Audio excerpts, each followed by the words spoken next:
আহ যেখানে সভা বসে ইন্দ্রদেবের, সেই সভার নাম অমরাবতী। অমরাবতী, ইন্দ্রপুরী যেটাকে বলা হয়, ইন্দ্রপুরীর নাম হচ্ছে অমরাবতী, ইন্দ্রপুরী। এটা একটু নোট নিয়ে রাখবেন যে স্বর্গের ইন্দ্রপুরীর নাম কি। কালকে আমরা কত নম্বর শ্লোক পর্যন্ত আস্বাদন করেছিলাম? 32।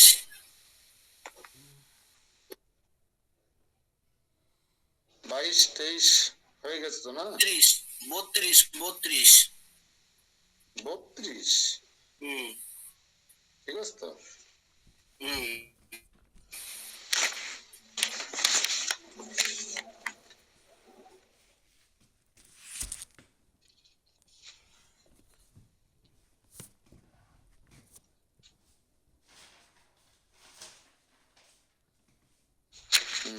কখনো বৈকুণ্ঠে থাকেন, তার বসবাস করারও কোনো স্থির অবস্থায় নেই। কে এই ব্যক্তি যে স্থির অবস্থায় বসবাসও করে না?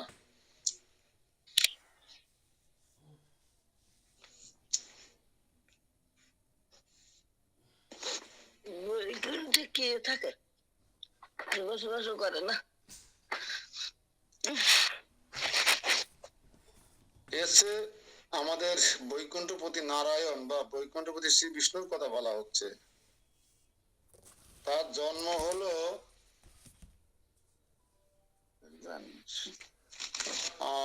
আপনার কশ্যপ মুনি অদিতির মাধ্যমে ছোট ভাই হিসেবে আসলেন। অথচ উনি সেখানে থাকেন না।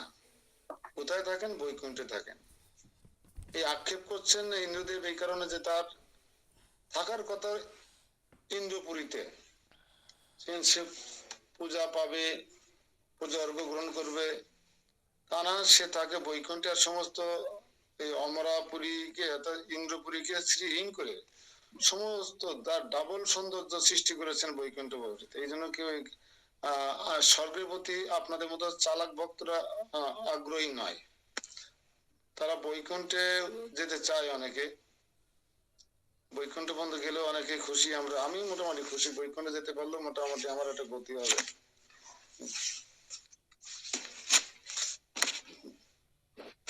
কত বড় আশা তো একসাথে করতে পারি না। হ্যাঁ,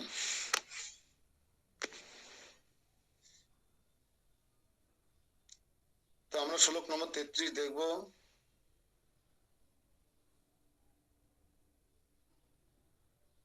লোকানাম লোকপালানাম ওপি ষষ্ঠধিকারদ পালক কর্ম কলদ রাত্র সংহার কচস সহস্র শীর্ষা যৎলোকে সমহাপুরুষ স্ফুটম ভুঞ্জান যোগ্য ভাগম বসত্ব অনন্দত সদা। মূল অনুবাদ: তিনি লোক সকলের ও লোকপালগণের সৃষ্টিকর্তা, অধিকার দাতা, পালন কর্তা, কর্মফল দাতা এবং রাত্র গমনের সংহার কর্তাও তিনি।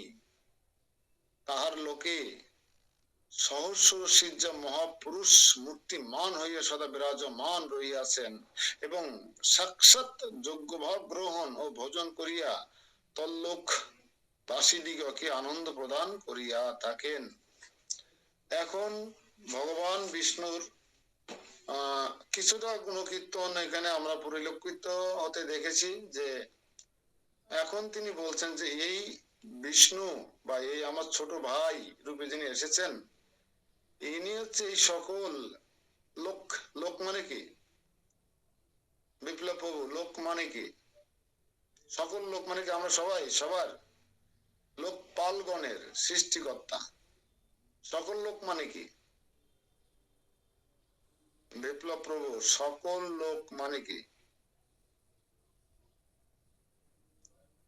শুনতে পাচ্ছেন আমার কথা?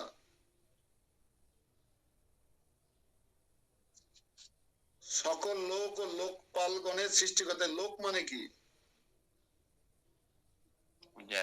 এত সময় নিলে হবে না, বাদ। এত সময় নিলে হয়? একটা কথা জিজ্ঞাসা করেছি আপনার কাছে। সকল লোক মানে এই ভূলোক, ভূগোলক, স্বর্গলোক, জনলোক, মরলোক, আর একটা প্ল্যানেট আর একটা গ্রহকে লোক বলা হয়। সবাই কি আমাকে শুনতে পাচ্ছেন? তাই কথা বলছেন না কেন? আমি একটা প্রশ্ন করলাম, হ্যাঁ বলি হ্যাঁ, না বলি না বলতে হবে। সবাই যে জানা থাকবে এমন কোনো কথা আছে নাকি? লোকপালগণ, লোকপাল মানে কি? সকল, হ্যাঁ, তো সকল প্ল্যানেটে একটা করে অধিপতি। খেয়াল করে দেখবেন, যেমন বৈকুণ্ঠ লোকের অধিপতি কয়জন? ভাগ ভাগ হয়ে গেছে নাকি? প্ল্যানেটের যিনি অধিপতি, আমাদের দুর্দশার কথা বলবো এই জন্য কথাটা বলছি, বৈকুণ্ঠ লোকের অধিপতি একজন না? বৈকুণ্ঠপতি নারায়ণ না? আর হচ্ছে স্বর্গের অধিপতি কে?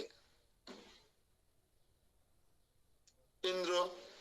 আমাদের প্ল্যানেটের উপরে প্ল্যানেটের অধিপতি কে জানেন? এই যে পিতৃলোকের অধিপতির নামটা মনে আছে? অর্জমা। অর্জামা। এবার আপনার কাছে আমার প্রশ্ন, আপনার আমরা যে লোকে বাস করি এই লোকের অধিপতি কে? মোদি না ইউনূস নাকি ট্রাম্প নাকি পুতিন? কে? জ্বালা আছে আমাদের লোক নিয়ে কিন্তু। আপনার কাছে প্রশ্ন রেখে দিলাম, পরে বলবেন আমাকে আমাদের এই লোকের অধিপতি কে। এখানে আমরা দেখেছি যে যদিও প্রণয় রোষ জনিত কারণে, প্রণয় রোষ জনিত কারণে ইন্দ্রদেব তার কাঙ্ক্ষিত বস্তু প্রাপ্তি না হওয়ার কারণে, যদিও ইন্দ্রদেবের ইন্দ্রগুলো অত্যন্ত সক্রিয়, ইন্দ্র তৃপ্তির বাসায় বাসনায় তার যে আকাঙ্ক্ষা তার থেকে বেশি পূরণ করে দিয়েছেন বলি মহারাজকে। এই সমস্ত ইগোর কারণে, মাৎসর্যের কারণে তিনি এতক্ষণ তার প্রণয় রোষ প্রকাশ করেছিলেন ছোট ভাইয়ের প্রতি। প্রণয় রোষ কথাটা মাথায় রাখবেন। আর তার কাছে রোষ বা অধিকার বা প্রণয়ের প্রেমের যে অধিকার, সেটা প্রতিফলন ঘটানো যায় যাকে বেশি ভালোবাসা যায়, যাকে বেশি হৃদয় ধারণ করা যায়, তাকে প্রণয় রোষ উপস্থাপন করা যায় তার সামনে। তো সেইটা আমরা এতক্ষণ দেখলাম যে ইন্দ্রদেব সেটারই অবতারণা করেছেন। তার ভাতৃপ্রতিম ভগবান শ্রী বিষ্ণুর যে রূপ, সে রূপটা হচ্ছে বটুক বা বামন রূপে যখন অবস্থান করছিলেন, তখন তাকে উদ্দেশ্য করে তিনি এত এত অভিমানের কথা বা এত বঞ্চনার কথা বলেছিলেন, এত কষ্টের কথা, দুঃখের কথা বলেছিলেন। যে কারণে বলেছিলেন কেন? নারদ মুনি এসে তার প্রশংসা করেছিলেন, তাই। এতটুকু আমরা অন্তত উপলব্ধি করতে পেরেছি। এখন দেখছি সে, এই ব্যক্তি ইন্দ্রদেব, এখন তার হয়তো রোষ চলে যাওয়ার পরে তার দেখবে কিছু রোষ থাকে, কিছু অভিমান থাকে। মানটা যখন চলে যায় তখন কিন্তু আবার সে জায়গায় চলে যায়। মান করলে কিন্তু তার মানিনি, যার প্রতি মান করে তাকে যাচ্ছে তাই অনেক কিছু বলতে পারে, এমনকি তাকে বুকে খামচিয়ে দিতে পারে, যখন তখন তাকে আঘাত করতে পারে, তাকে কটু কথা বলতে পারে প্রণয়ের কারণে, অর্থাৎ অভিমানের কারণে। কিন্তু সেই অভিমান করবে যার উপরে, তার প্রতি সেরকম ভালোবাসা, আনুগত্য, একান্ততা থাকা লাগবে। তা না দিয়ে মান করার অধিকার তার নেই। যেমন কয়েকি মান করেছিল দশরথের প্রতি, রাধারানী বার মান করতেন কৃষ্ণের প্রতি। এই কয়েকি আর এই রাধারানী কৃষ্ণকে আর দশরথকে যতটা ভালোবাসতেন, অনুরক্ত ছিলেন, সেবা করতেন, চিন্তা করতেন, প্রত্যেকটা লোমকূপ কৃষ্ণ কথা বলতো রাধারানীর। প্রত্যেকটা সেকেন্ড কৃষ্ণ চিন্তা করতো রাধারানী। কি চিন্তা করতো? যে কৃষ্ণ আমার কাছে আসুক, আমার মাথা চুলে হাত দিয়ে দিকে, এই চোখ না। কৃষ্ণের প্রীতি বিধান কিসে হয়? কৃষ্ণের সন্তুষ্টি কিসে হয়?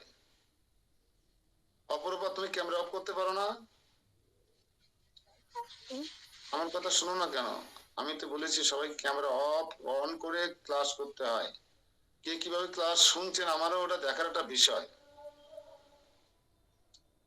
আমি সবার দিকে দৃষ্টি রাখি।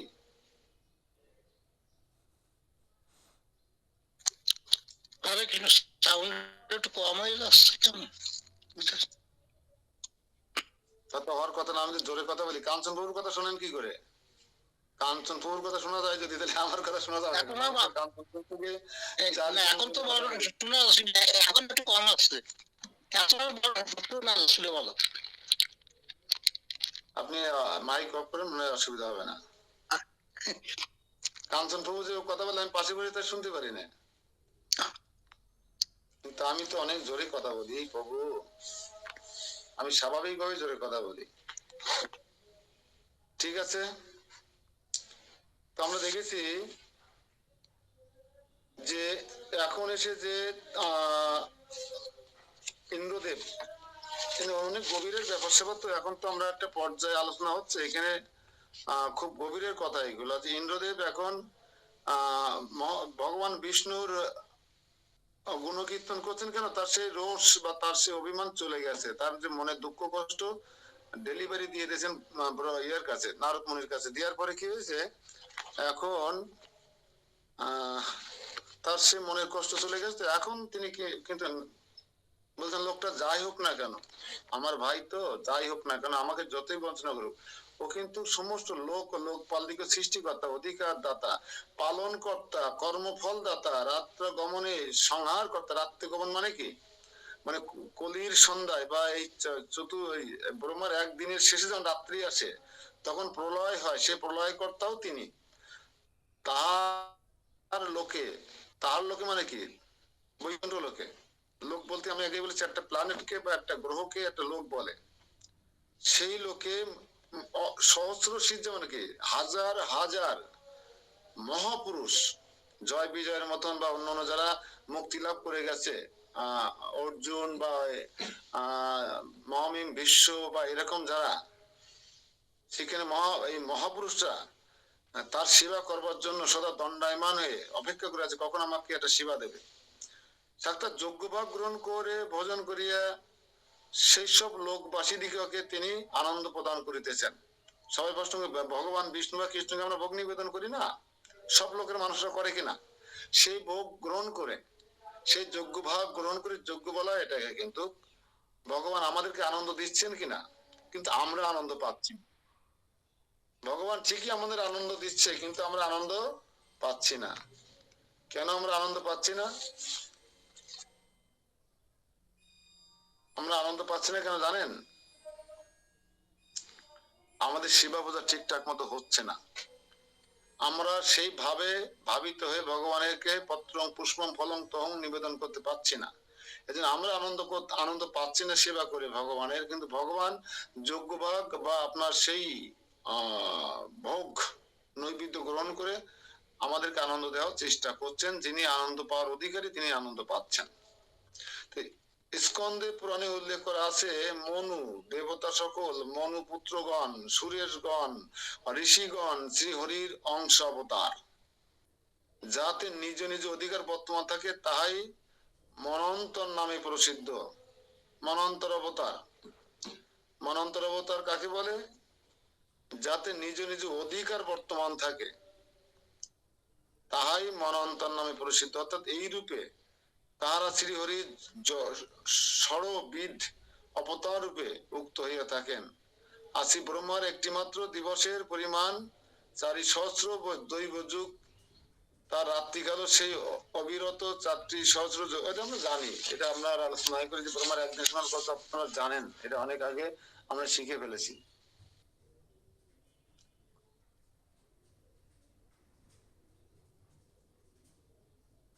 প্রচুর এখানে প্রচুর আলোচনা করা হয়েছে, প্রচুর প্রচুর পরিমাণে আলোচনা করা হয়েছে এখানে। 33-34 যে তাৎপর্য একটু আমরা জেনে যাই। শ্রী ব্রহ্মা দেবতা সকলকে প্রজাপতিত্ব ও ইন্দ্রাদিত্য পদের অধিকার প্রদান করেন। তিনি লোক সকলের পালন কর্তা, অর্থাৎ যজ্ঞ আদি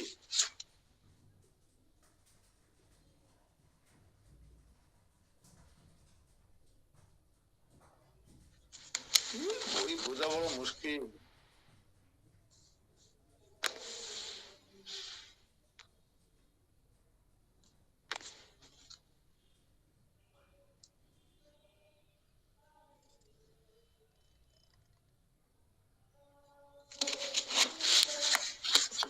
যজ্ঞ আদি ও প্রবর্তন ও স্বমর্যাদা স্থাপন আদি দ্বারা সকলকে পালন করেন তথা লোক সকলের কর্মফল প্রদাতা এবং অর্থাৎ পুণ্য কর্মের ফল সুখ এবং পাপ কর্মের ফল দুঃখ প্রদান করিয়া থাকেন। আর ওদের সংহার কর্তা তিনি এই রূপে উক্ত পদত্রয় দ্বারা তাহার স্থিতি কর্তৃক সূচিত হইল। তো ব্রহ্মার রাত্রিতেই এই জগৎকে প্রকাশ করিয়াছেন এবং তিনি ত্রিগুণাত্মক সৃষ্টি স্থিতি ও লয় করিতেছেন। সেই রজত শত তম গুণের আশ্রয় স্বরূপ অপরিমেয় পরমেশ্বরকে প্রণাম করি। হরে কৃষ্ণ। এখন প্রণাম করছেন ইন্দ্রদেব, তার সমস্ত ক্ষোভ প্রমোষিত হয়েছে, প্রশমিত হয়েছে, আর প্রণয় রোষ বহিঃপ্রকাশ ঘটানোর ফলে তার এখন হৃদয় শান্ত সৃষ্টি হয়েছে। এখন তিনি তার ছোট ভ্রাতা রূপে একটু আগে তিনি বলে গর্ববোধ করেছিলেন, এখন তিনি কি করেছেন, সে ছোট ভাইকে সশ্রদ্ধ প্রণতি নিবেদন করছেন এবং তার গুণকীর্তন করছেন। আর আমরা অনেক আসরিক ভাবাপন্ন মানুষ এই জগতে আছি, যারা কৃষ্ণ সম্পর্কে নানা রকম মন্তব্য এটা ওটা করার পরে কোনো একদিন যদি সাধুগুরু বৈষ্ণবের কৃপায় ভগবানকে জানতে পারা যায়, তখন সকলে ভগবানকে এভাবে প্রণাম করে থাকেন। আমি দিয়েছি আর এই দেহা কাটিয়ে দিচ্ছি।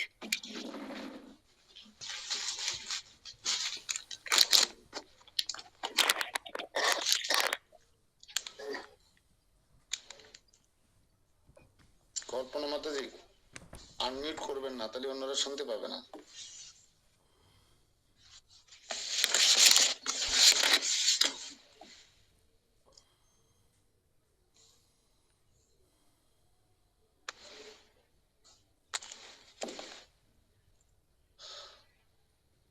সেই ব্রহ্মলোকে অনির্বর্ষণীয় মহিমাময় সুপ্রসিদ্ধ সহস্রসিদ্ধ মহাপুরুষ ভগবান সুভক্ত রূপে নিরন্তর বাস করেন। শ্রী ভগবান লোক সৃষ্টির মানুষে প্রথমত মহত্তত্ত্ব, পরে অহংকার ও পঞ্চ তন্মাত্র দ্বারা বিনির্মিত ষোড়শ অংশ বিশিষ্ট পঞ্চ মহাভূত ও একাদশ ইন্দ্রিয় বিরাট রূপ প্রকাশ করিয়াছিলেন। সেই পুরুষ পদ্ম নামক কল্পে যোগ নিদ্রায় অবলম্বন করিয়া শয়ন করিলে তাহার নাভি হতে এক পদ্ম উদ্বৃত হয় এবং সেই পদ্ম গর্ভে বিশ্ব স্রষ্টাগণের প্রতি শ্রী ব্রহ্মার আবির্ভাব হয়। এখানে একটা গোপন কথা, যে কথা আমরা কখনো শুনি নাই, এই কথাটা আমাদের একটু নোট নিতে হবে। কোন কল্পে এই বিরাট পুরুষ রূপে মহাবিষ্ণু বা গর্ভদোক্ষায় বিষ্ণু শয়ন করার পরে তার নাভিপদ্ম থেকে এই বিশ্ব স্রষ্টাগণের প্রতি শ্রী ব্রহ্মার আবির্ভাব হয়। এখানে বিরাট সেই পুরুষ পদ্ম নামক কল্পে, সব কল্পের কিন্তু নাম আছে। এই কোন কল্পে তিনি যোগ নিদ্রায় অবলম্বন করিয়া শয়ন করিলেন? পদ্ম নামক কল্পে। এখানে প্রশ্ন হতে পারে, গর্ভদোক্ষায় বিষ্ণু কোন কল্পে শয়ন করলে তার নাভিতে পদ্ম উত্থিত হয়, সাথে ব্রহ্মার জন্ম হয়? কোন কল্পে? এখানে উত্তর হবে পদ্মকল্পে। এবং সেই পদ্ম গর্ভে বিশ্বস্রষ্টার প্রতি ব্রহ্মার আবির্ভাব, তাহারই অবয়ব সংস্থাপন দ্বারা এই ভূলোক আদি জগৎ প্রপঞ্চের উৎপত্তি হইয়াছে। কিন্তু তিনি বিশুদ্ধ সত্য অর্থাৎ রজস্তম দ্বারা অস্পৃষ্ট যে নিরতিশয় সত্য, তাহাই তাহার যথার্থ স্বরূপ। সুরগণ সমাধিতে চিন্ময় চক্ষু দ্বারা সেই রূপ দর্শন পূর্বক বলিয়া থাকেন যে সেই পুরুষ রূপ ভগবানের অসংখ্য হস্ত, অসংখ্য পদ, অসংখ্য মস্তক, অসংখ্য কর্ণ, অসংখ্য নাসিকা এবং তিনি অসংখ্য মৌলি হইয়াও পট্টবা শক্তিবলাদি অলঙ্কারে বিভূষিত এবং ওই মহাপুরুষই যাবতীয় অবতারের অক্ষয় বীজ রূপে হইয়া অব্যয়িক, কদাপি ইহার ক্ষয় বা ধ্বংস নাই। এখন ঠিকই জায়গা মতো চলে গেছেন আমাদের ইন্দ্রদেব।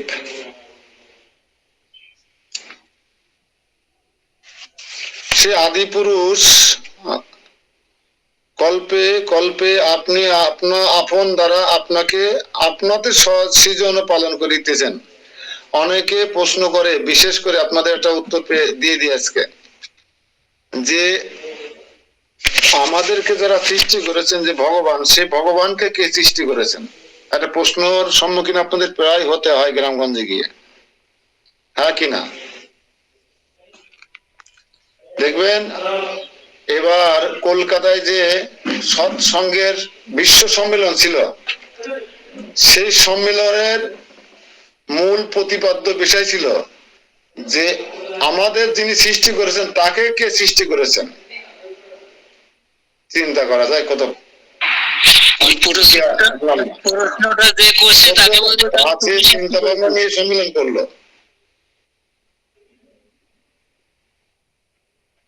হ্যাঁ, এখনো প্রতিবদ্ধ বিষয় হতে পারে?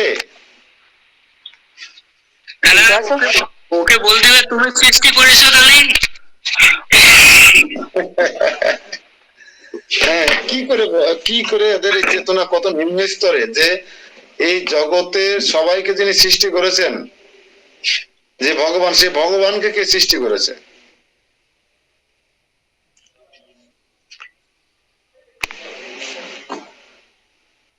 তো এইটা আমরা এখানে উত্তরটা নিতে পারবো আজকে। প্রশ্নটা লেখেন, আপনারা প্রায় এই সমস্যার সম্মুখীন হবেন, আমরা হয়ে থাকি, যে তোমরা তো ভগবান ভগবান করো। প্রশ্ন হবে, সমস্ত জগৎকে যে ভগবান সৃষ্টি করেছে সেই ভগবানকে কে সৃষ্টি করেছে?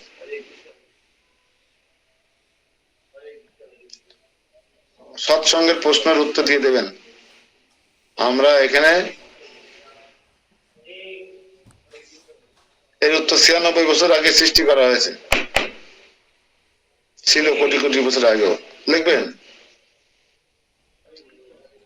আমাদের যিনি সৃষ্টি করেছেন, বাস আমাদের বলতে শুধু লোক বুঝাবে, সকল জীবকে যিনি সৃষ্টি করেছেন। লেখেন, সকল জীবকে যিনি সৃষ্টি করেছেন সেই আদি পুরুষ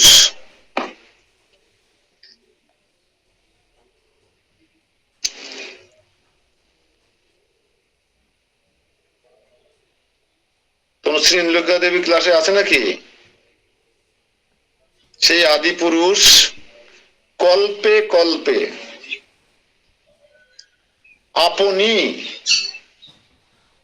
আপনি আপ দন্তনর্ষী রস্যই আপনি, সবাই লিখবেন, কেউ যেন অবহেলা করবেন না প্লিজ। আপন দ্বারা,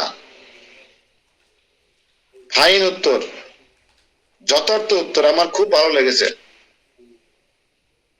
আপনি আপন দ্বারা আপনাকে,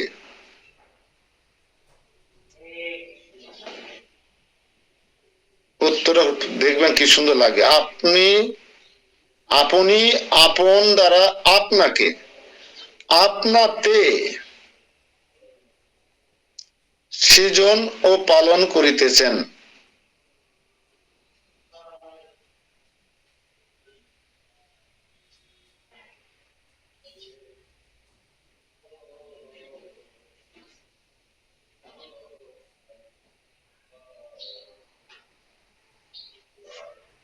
যদি কেউ বুঝতে না পারেন, আবার আমি বলছি শুনুন, যেহেতু বইটা কারো কাছে নেই, আমি আরেকবার রিপিট করে দিচ্ছি, যে সকল জীবকে যিনি ভগবান সৃষ্টি করেছেন সেই ভগবানকে কে সৃষ্টি করেছেন, এটা ছিল প্রশ্ন।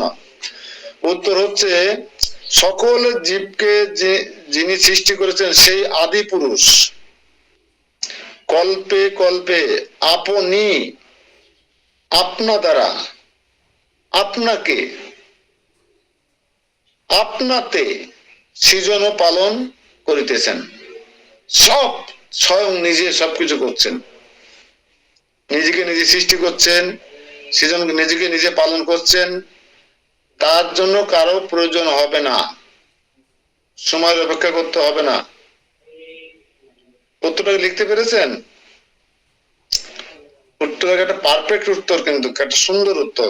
যারা এই সমস্ত গাধার মতন মূর্খের মতো প্রশ্ন করে, সেই গাধা মূর্খদের জন্য যথার্থ উত্তর। ওরা জীবনও বুঝতে পারবে না মানে কি বলতে চাইছে, কিন্তু আপনারা নিশ্চয়ই বুঝে গেছেন।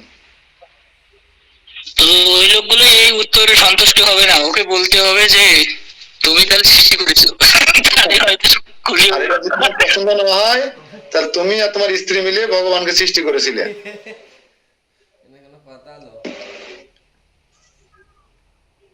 আরো আরো দাঁত ভাঙা উত্তর দেওয়া যায়, কিন্তু ক্লাসে দেওয়া যাবে না। ক্লাসটা যেহেতু ইউটিউবে যায়, বিভিন্ন জায়গায় যায়। তো এখানে বলছেন একাদশ স্কন্ধে উক্ত আছে যে আবার আত্মসৃষ্ট পঞ্চভূত দ্বারা ব্রহ্মাণ্ড নির্মাণ করিয়া যখন নিজ অংশ দ্বারা তাহাতে প্রবিষ্ট হইলেন, আদিদেব শ্রী নারায়ণ তখন পুরুষ সংজ্ঞা প্রাপ্ত হইলেন। ভগবান পুরুষ সংজ্ঞা কখন পেয়েছেন? ভগবানকে পুরুষ বলা হয় না, আর আমরা কিন্তু জগতে কেউ পুরুষ নই, ভগবান কিন্তু একাই পুরুষ। আর আমরা সবাই কি? প্রকৃতি। বোঝা গেল? তাহলে আমরা এখানে আর একটা প্রশ্ন নিতে পারি, ভগবানকে পুরুষ সংজ্ঞা, ভগবান কখন পুরুষ সংজ্ঞা প্রাপ্ত হইলেন বা পুরুষ উপাধি প্রাপ্ত হইলেন? উপাধি সংজ্ঞা দেব না আমরা, ভগবান কখন পুরুষ উপাধি প্রাপ্ত হইলেন?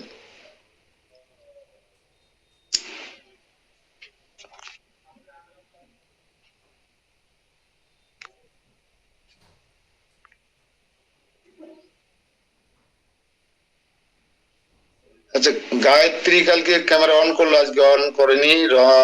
প্রিয়াঙ্কা, আনারতি, অপর্ণা, অপু, তাপসী, কালাচাঁদ প্রভু, আপনাদের কি ক্যামেরা অন আছে নাকি? আমি সাধন প্রভু, আমাদের শেখর, রিক্তা সরকার, আপনারা ক্যামেরা কি অন করেছেন নাকি আমি দেখতে পাচ্ছি না? হ্যাঁ, আমাকে কেন আপনারা একদম অমান্য করছেন না? আমি বলছি এই ক্লাসে আসলে সবাইকে ক্যামেরা অন করতে হবে। একান্তই কোনো রুমের সমস্যা থাকতে পারে, যেন গায়ত্রী বলে রুমমেটরা থাকে ওই সময় ঘুমাই টুমাই থাকে, এটা একটা ব্যাপার। তো বাকি যারা ক্লাস করছেন অবশ্যই আপনারা ক্যামেরা অন করতে হবে।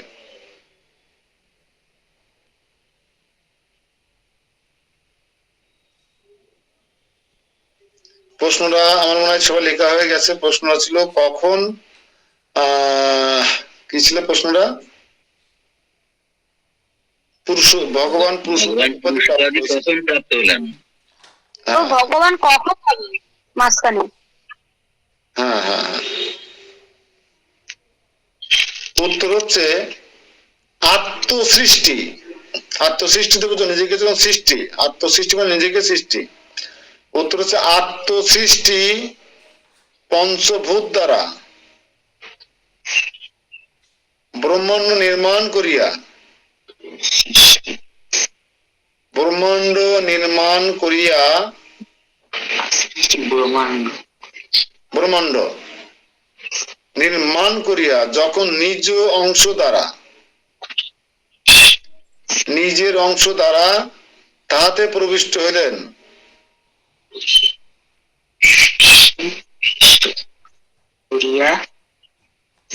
তাহাতে প্রবিষ্ট হইলেন, তাহাতে প্রবেশ করিলেন। প্রবেশ করবা, প্রবিষ্ট হওয়া, কমা। আদিদেব শ্রী নারায়ণ তখন পুরুষ সংজ্ঞা প্রাপ্ত হইলেন। এখানে একটু জোড়া দেবেন। আমি বলি কি, আদিদেব শ্রী কৃষ্ণ, শ্রী নারায়ণ বা কৃষ্ণ বা শ্রীকৃষ্ণ বা শ্রী নারায়ণ তখন পুরুষ সংজ্ঞা প্রাপ্ত হইলেন বা পুরুষ উপাধি প্রাপ্ত হইলেন।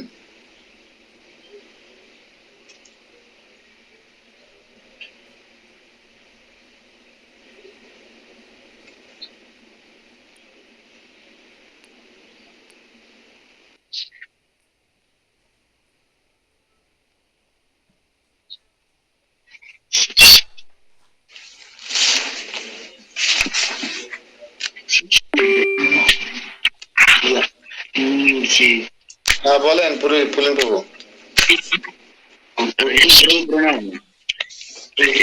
ভগবান যে আজকে পুরুষ উপাধি প্রাপ্ত হইলেন, এই পুরুষ উপাধি কে দিয়েছিলেন? ভগবান নাম কে দিছিল? তার আগে তো কেউ ছিল না,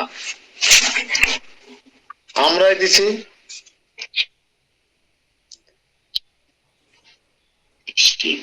যার আগে কেউ ছিল না, পরেও কেউ থাকবে না, তিনি থাকবেন, যিনি সকল যজ্ঞের ভোক্তা, যিনি আদিতে ছিলেন, এখনো আছেন, পরেও থাকবেন।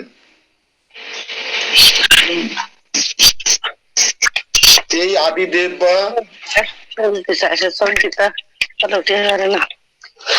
নারায়ণ কৃষ্ণ তখন পুরুষ সংজ্ঞা প্রাপ্ত হইলেন, যখন তিনি এই ব্রহ্মাণ্ড, এই জড়া প্রকৃতি সৃষ্টি করলেন পঞ্চভূত দ্বারা।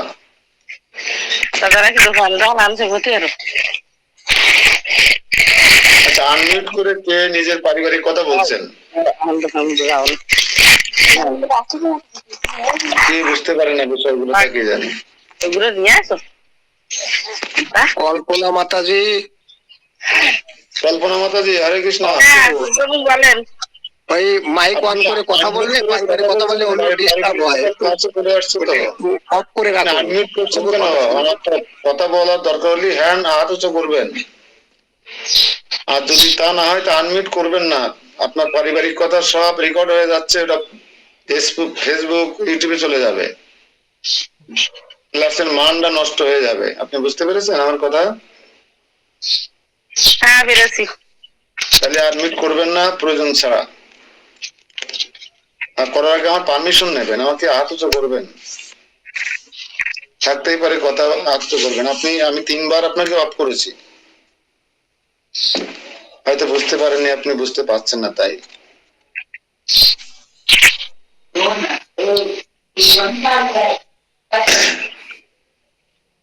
আসলে বুঝতে পারে না, এখন ওনারা নিজেরা নিজেরা কথা বলছে।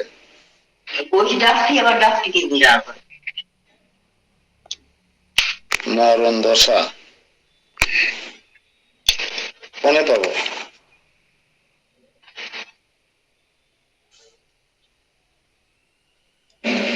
এই যে কল্পনা মাতাজি ক্লাস থেকে বেরিয়ে গেলেন, উৎপাত। এখন আছেন রিক্তা মাতাজি। কল্পনা মাতাজি অফ করছিলেন, কিন্তু এখন রিক্তা মাতাজি অনে আছেন। না, কল্পনা মাতাজি একদম লিপ নিয়েছেন, শুদ্ধ পুরো লিপ নিয়ে চলে গেছেন কল্পনা মাতাজি।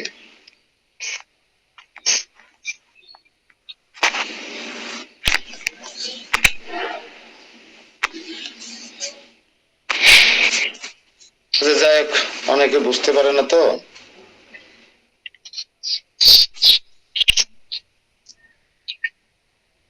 এখানে শক্ত শক্ত বিষয় আপনাদের হয়তো বোধগম্য হচ্ছে না, কিছু কিছু বিষয় আমি বুঝতে পারছি। অনেক শক্ত শক্ত বিষয় আছে, আরো তো সেরকম ভাষা দিয়ে লেখা, এই জন্য আপনাদের হয়তো বোধগম্য হচ্ছে, কিন্তু আমরা দুটো কঠিন, অনেক ভিতরের বিষয় অন্তত উঠিয়ে নিয়ে আসতে পেরেছি, এটুকু আমাদের আজকের সার্থকতা।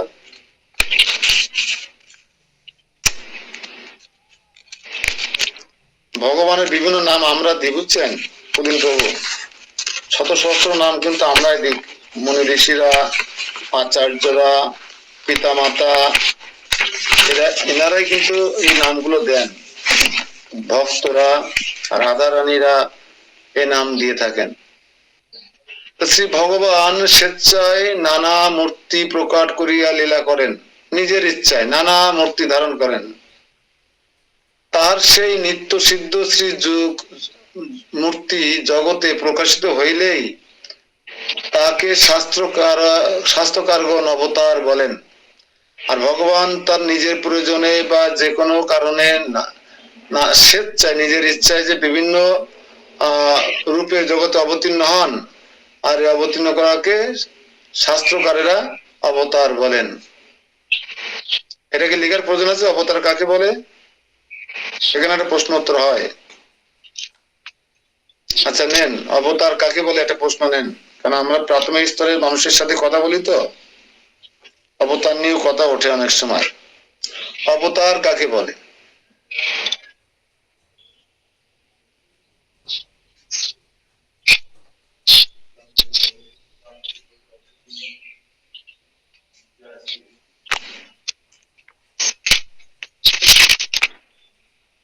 আমাদের যে রীতা মাতাজি যে আইডিতে ঢোকে না, আমাদের পুষ্পা মাতাজি, উনি অনেক সিনিয়র ব্যক্তি, ভক্ত। উনি মোবাইল টোবাইল বোঝেন না, ওই বৌমারা হয়তো ই করে দেয়, ওপেন করে দেয় ক্লাস, উনি বসে ক্লাস করেন। এই জন্য উনি ওই কখন আনমিউট হচ্ছে মিউট হচ্ছে উনি ওইটা হয়তো বুঝতে পারেন না। এই জন্য অনেকে আছে, হয়তো কল্পনা মাতাজি বুঝতে পারেন কিনা জানি না, উনি আমি যতবার ওনাকে অফ করেছি উনি ততবার আবার অন করেছেন। কল্পনা মাতাজি কোথাকার ভক্ত, কে এনেছেন ওনাকে আমি জানি না। ওনার কে সাথে কথা হয়েছে আমাদের? কল্পনা মন্ডল না কেউ না কেউ আমরা এনেছি তো ওনাকে।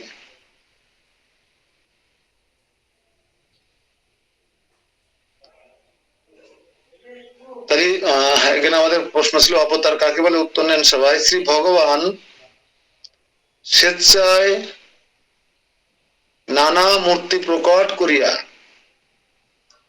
লীলা করেন।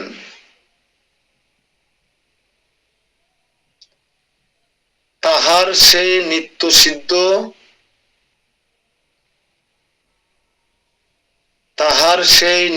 সিদ্ধ শ্রীমূর্তি জগতে প্রকাশিত হইলেই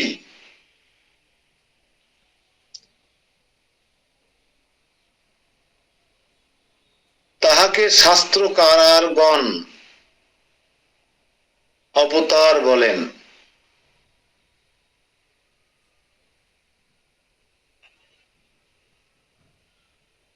আমি আবার প্রথম থেকে বলছি, শ্রী ভগবান স্বেচ্ছায় নানা মূর্তি প্রকট করিয়া লীলা করেন ধারী, তাহার সেই নিত্য সিদ্ধ শ্রীমূর্তি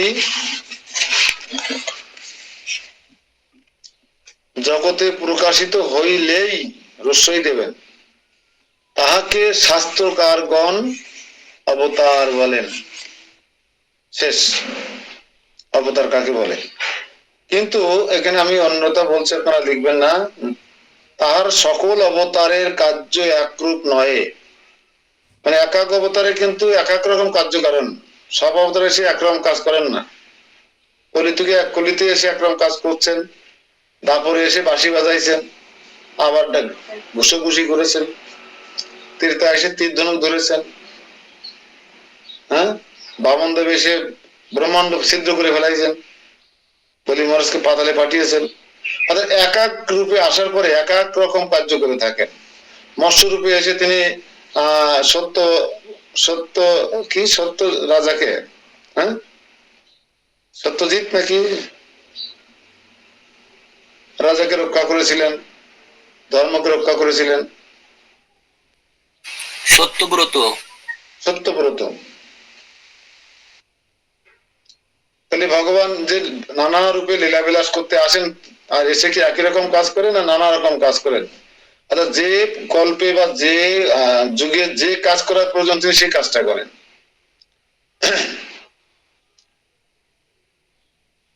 এই জন্য পুরুষ অবতার, গুণাবতার, লীলাবতার, যুগাবতার, মনন্তর অবতার, আবেশ অবতার বলা হয়।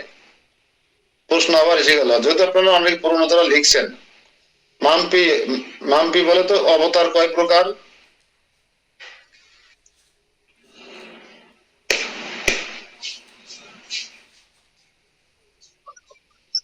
বলতে পারবো না।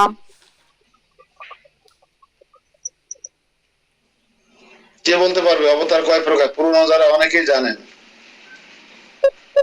10 অবতার। প্রকার আছে 5।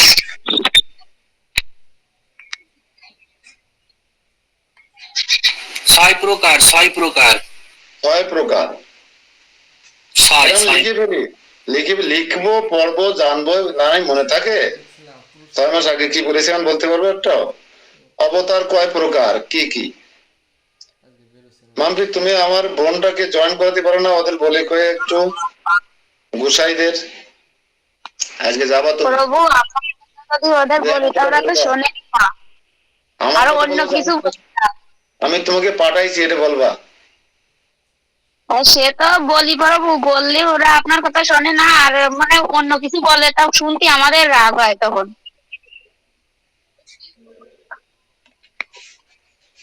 তারাই তো দেয় না, জগাই মাথার মতো তো তাড়া করে না, করে? তার থেকে ভালো অবস্থায় আছে। জগাই মাথার মতো কি তাড়া করে? অবতার 6 প্রকার, লেখে উত্তর। অবতার 6 প্রকার। 1, পুরুষ অবতার।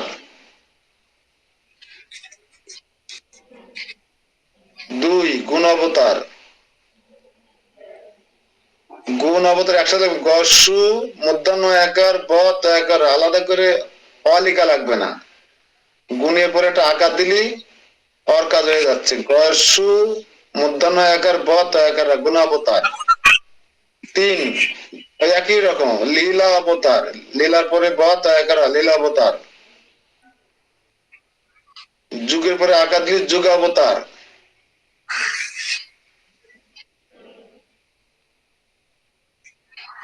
মনন্তরের পরে একটা আকার দিলি মনন্তর অবতার। মনন্তর, ম নয় বয়, দন্ত নয় তয়, র আকার, মনন্তর অবতার, ব তয়াকার অবতার।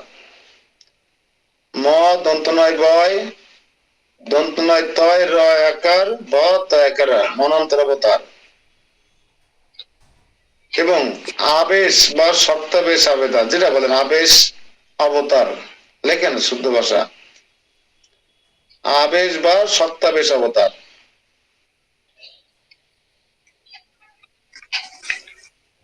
এই 6 প্রকার অবতারই বলা হয়। যদিও শ্রী ভগবান অবতার অসংখ্যা, এখানে নোট থাকে যে যদিও শ্রী ভগবানের অবতার অসংখ্যা, তথাপি প্রধানত এই 6 প্রকার অবতার বলা হয়। তাহলে ওই 10 অবতার প্রশ্ন আসবে না, কিন্তু এটা একটু নোট নিতেই পারেন। পরবর্তীতে লেখেন, যদিও শ্রী ভগবানের অবতার অসংখ্য, কমা, এটা কিন্তু পরবর্তীতে আপনার ভালো নোট খাতায় লিখবেন, বাঁধানো ডায়েরিতে লিখে রাখবেন সুন্দর অক্ষর দিয়ে, যাতে 50 বছর পরেও সেটা কেউ পড়তে পারে এবং আপনার অ্যাপ্লিকেশন বুঝতে পারে। এখন যা খুশি তাই করে লিখুন, যাতে আপনি বুঝতে পারেন, পরে নোট লিখবেন। তা লিখবেন যে যদিও শ্রী ভগবানের অবতার অসংখ্যা, কমা, তথাপি প্রধানত এই 6 প্রকার অবতারই বলা হয়। তাই এইটুকু লিখে রাখলে যখন ওই প্রশ্ন করবে যে অবতার 7, ভাগবতে আসে 23 জন, 19 জন, কে বলে 10 অবতার, কিন্তু সব ঠিক আছে, কিন্তু প্রধানত 6 প্রকার। অবতার আর প্রকার পার্থক্য আছে না, কতজন অবতার আর কত প্রকার। এই যে পুরুষ অবতার, যেমন পুরুষ অবতার কে বলেন তো, পুরুষ অবতার কে কে? কিন্তু প্রকারের কথা বলা হচ্ছে। 3 বিষ্ণু 1 প্রকারের মধ্যে। হ্যাঁ, 3 বিষ্ণু হচ্ছে পুরুষ অবতার। গুণ অবতার কারা? বিপুল প্রভু গুণ অবতার বলেন, বলেন গুণ অবতার। ব্রহ্মা বিষ্ণু মহেশ্বর। বিষয়টা হচ্ছে এরকম। তাহলে কি মেলে? আপনারা যেটা 10 অবতার বলেন তার সাথে মেলে? মৎস্য, কুর্ম, বরাহ, ওইগুলো বোঝায় ওগুলোকে। ওটা একটা কি অবতার বলে এটাকে? মনান্তর বলে না, যুগ অবতার বলে, লীলা অবতার বলা যেতে পারে।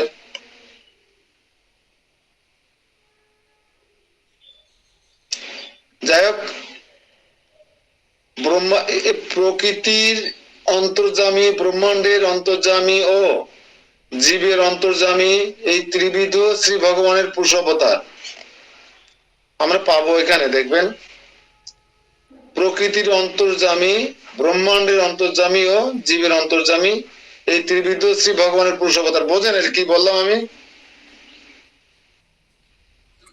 জীবের অন্তর্যামী হচ্ছে ক্ষীরোদক্ষাই বিষ্ণু।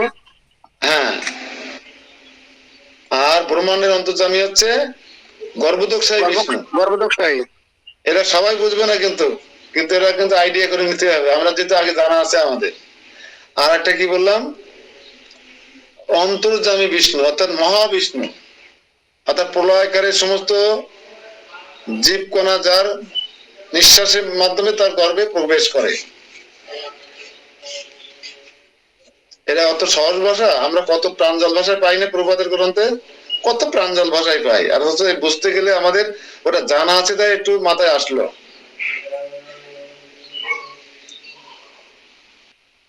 হ্যাঁ, বিশ্বের সৃষ্টি স্থিতি ও সংহার কার্যের জন্য রজত শত তম গুণে নিয়ামক রূপে ব্রহ্মা বিষ্ণু রুদ্র শ্রী ভগবানের গুণ অবতার পাবো। সবগুলো লিখে রাখতে, ডান পাশে লেখা উচিত, এক দুই করে লিখেছেন না, ডান পাশে উল্লেখ করে রাখেন, আপনার অনেক উপকার হবে। তাহলে পুরুষ প্রথমে কি লিখেছেন, পুরুষ অবতার না, ঠিক ডান পাশে একটা দাগ দিয়ে লেখেন মহাবিষ্ণু, গর্ভদোক্ষায় বিষ্ণু, ক্ষীরদোক্ষায় বিষ্ণু, কমা দিয়ে দিয়ে লেখেন ডান পাশে। এই জন্য এক দুই করে নিচে লিখবেন সবসময়, ডান এরকম লিখবেন না। এক দুই করে যারা লিখেছেন পুরুষ অবতার, তারা ডান পাশে একটা দাগ দিয়ে লেখেন মহাবিষ্ণু, কমা গর্ভদোক্ষায় বিষ্ণু, কমা ক্ষীরদোক্ষায় বিষ্ণু, দাড়ি। পুষ্প মাতাজি, হরে কৃষ্ণ। একটু লেখালেখি করতে পারেন তো মাতা?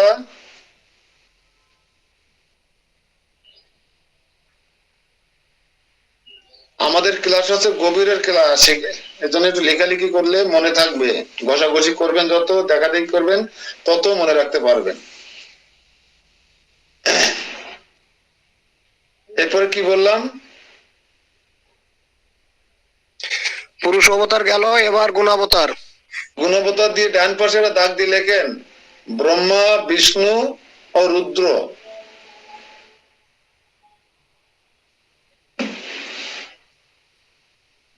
আমি ঠিকই বলেছিলাম। পরেরটা লীলাবতার, 3 নম্বরে লীলাবতারের ডান পাশে দাগ দিয়ে লেখেন মৎস্য কুর্ম বরাহ আদি লীলাবতার। ঠিক আছে, ওই 10 অবতার যেটা বলা হয়। তাহলে দেখেন 10 অবতার নিয়ে আপনার মাতামাতি করি আমরা, 10 অবতার একটা অপশন, 3 নম্বর লীলাবতারের ওই 10টা অবতার। এখন 10টা কেন, 23টা ধরবো আমরা এখন। 18-19 নম্বরে আছে কৃষ্ণ বলরাম, মনে পড়ে? মনে পড়ে? ভাগবত যারা পড়েছেন, অত সস্তা না, আমাদের এই বিষয়গুলো অনেক গভীরের বিষয়। প্রশ্ন করবে, উত্তর না দিয়ে চলে আসবেন, এটা হবে না, তা হবে না, তা হবে না। তা লীলা অবতার গেল তো, যুগ ধর্ম পালক বলিয়া শ্রী ভগবানের মনন্তর অবতার। কারা তারা? দাঁড়ান, যুগ ধর্ম প্রচার সকল শ্রী ভগবানের যুগ অবতার। যুগ ধর্ম কোনটা? যুগে যুগে যিনি আসেন, কৃষ্ণ, রাম, হ্যাঁ, যুগ অবতার।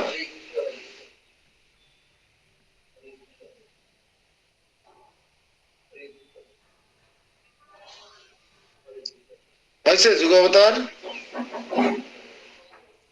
কৃষ্ণ নাম গৌরাঙ্গ মহাপ্রভু লেখেন, লিখেছেন। এগুলো খুব ভালো লাগবে আপনাদের, এই যে উল্লেখ করে দিলাম না। অনেক সময় আমি তো ধান্দা ছিলাম যে লীলা অবতার কোনটা বলবো, তো আমার গুরুদেব বলিয়েছেন, ঠিকটাই বলিয়েছেন আপনাদের সামনে।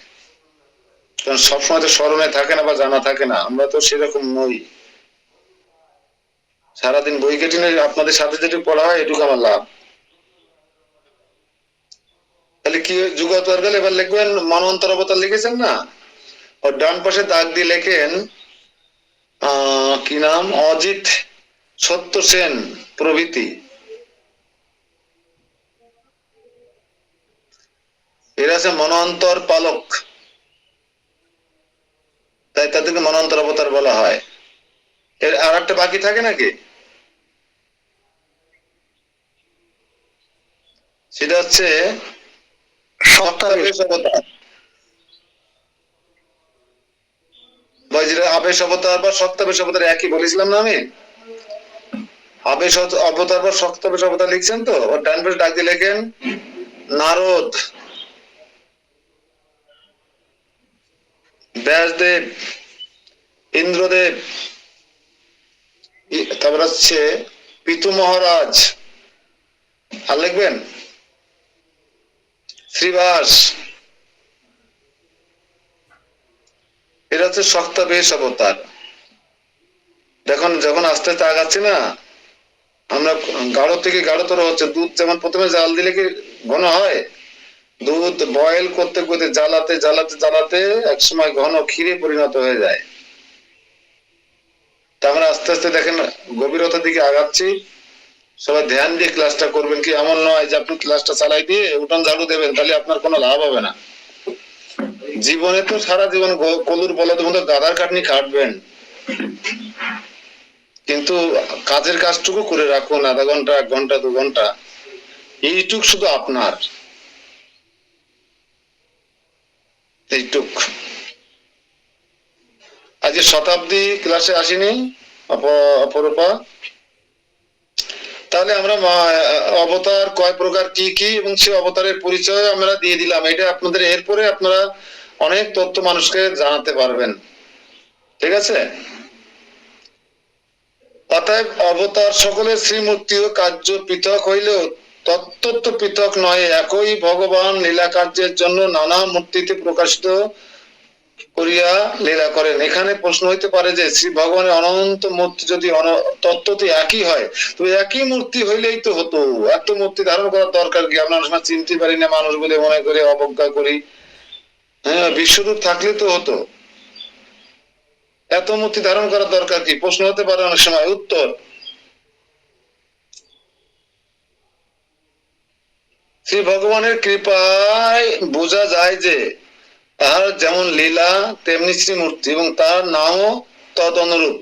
অর্থাৎ যেমন ভক্তের বাসনা তেমনি অভিব্যক্তি, কারণ শ্রী ভগবান করুণাময়, কাজেই নিজ ভক্তের বিনোদন জন্য নানা লীলা করেন। অতএব ভূত আহরণ ভগবত আবির্ভাবের মুখ্য কারণ নহে, যেহেতু তার শক্তাবিষ্ট জীব ও ভূতার হরণে সক্ষম।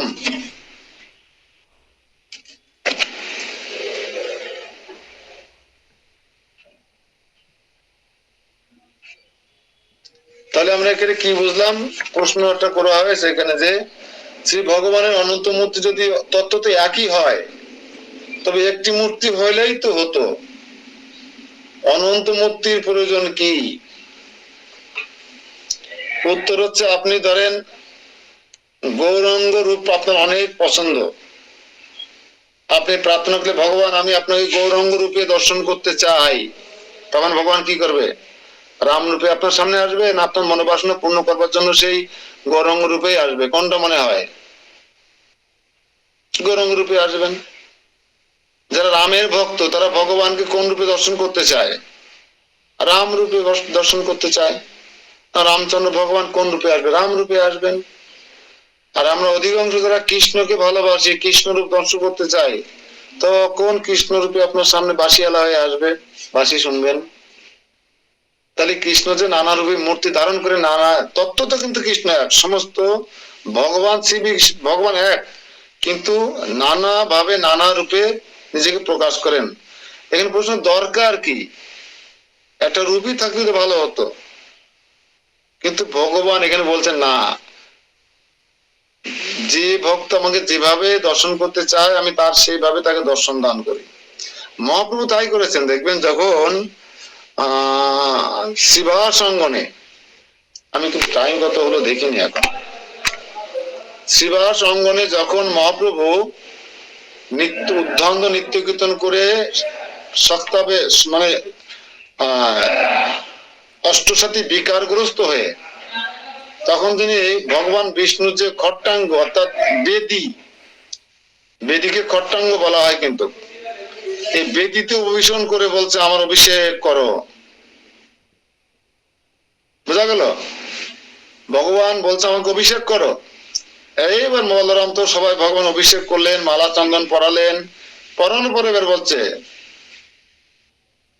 মুরারি তুমি আমার অনেক সেবা করেছো, আমি যখন ত্রেতা যুগে রাম রূপে অবতীর্ণ হয়েছিলাম, তুমি আমার অনেক সেবা করেছো। তুমি আমার লঙ্কায় গিয়ে আমার সীতার খবর নিয়ে এসেছিলে। হ্যাঁ, তুমি লঙ্কায় সেতু নির্মাণ করার কাজে তুমি বিশেষ ভূমিকা রেখেছিলে। তুমি সর্বক্ষণ আমার সঙ্গে থেকে আমার সেবা করে গেছো, তাই তুমি আমার রূপ দর্শন করো। তাহলে মুরারিকে ভগবান কোন রূপে দর্শন দেবেন? কোন রূপে? মুরারি কোন রূপে আকর্ষণ ছিল? রাম রূপে। রাম রূপে।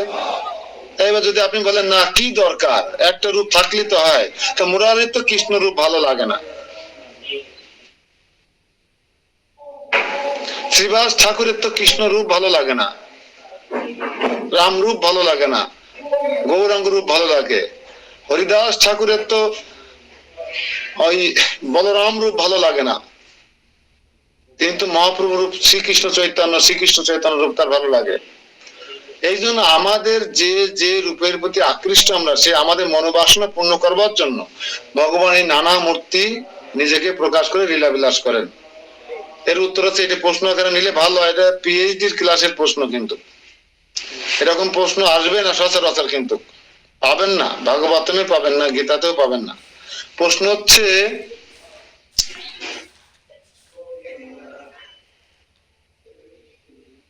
শ্রী ভগবানের অনন্ত মূর্তি যদি তত্ত্ব তো একই হয়, প্রশ্ন লেখেন, ভগবান শ্রী ভগবানের অনন্ত মূর্তি বা বিগ্রহ যাই মনে করেন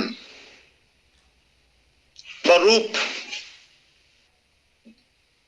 যদি তত্ত্ব তয় তয় বয় তৎ বিসর্গ তত্ত্ব একই হয় কমা, তবে একটি মূর্তি হলেই হয়তো কমা, তাহলে তবে একটি মূর্তি হলেই হয়তো কমা, অনন্ত মূর্তির প্রয়োজন কেন বা অনন্ত মূর্তির প্রয়োজন কি?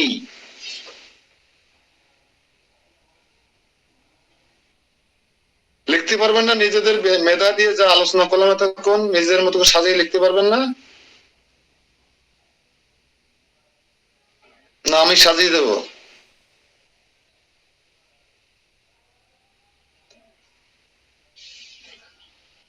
যেহেতু বিশ্লেষণ আলোচনা হয়, নিজেদের মতো সাজায় লেখা যায়। উত্তর লিখুন।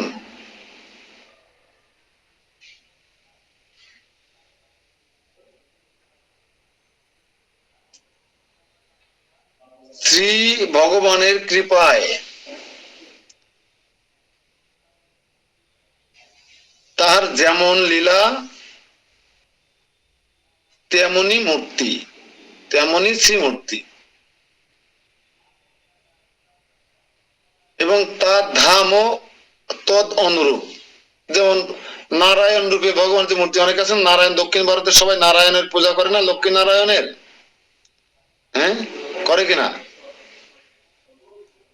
নারায়ণের যেমন রূপ সেরকম লীলা, সেরকম বিগ্রহ, আর তার বাসস্থান বা ধামও সেই রূপ।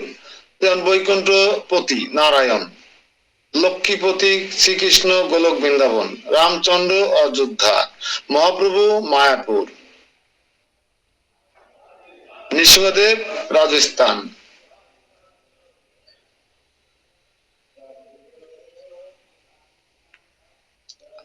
আমি বোঝাতে পেরেছি? তাহলে এখানে উত্তর হবে কি? শ্রী ভগবানের কৃপায় তার যেমন লীলা তেমনি মূর্তি, এটুকু বুঝতে পেরেছেন? এবং তাহার ধামও তদ অনুরূপ, তদানুরূপ, অর্থাৎ অর্থাৎ ও তদ অনুরূপ দাড়ি।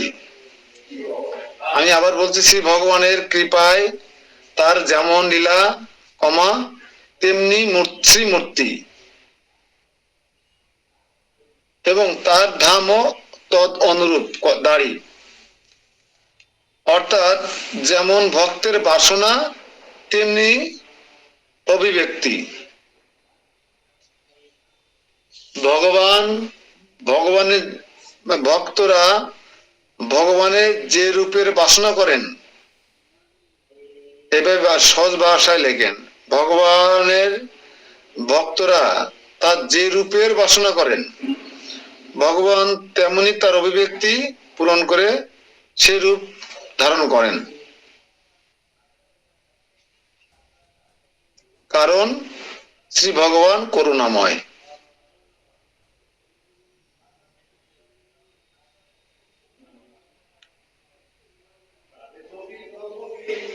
সুতরাং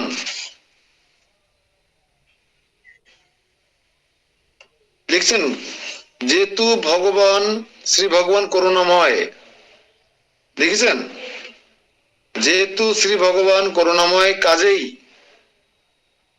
নিজ ভক্তের বিনোদনের জন্য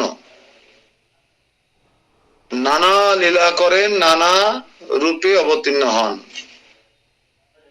এই পর্যন্ত লিখলে হবে। এগুলো একটু দেখবেন অনেক সুন্দর সুন্দর বিষয় আমরা আজকে উদ্ঘাটন করার চেষ্টা করেছি।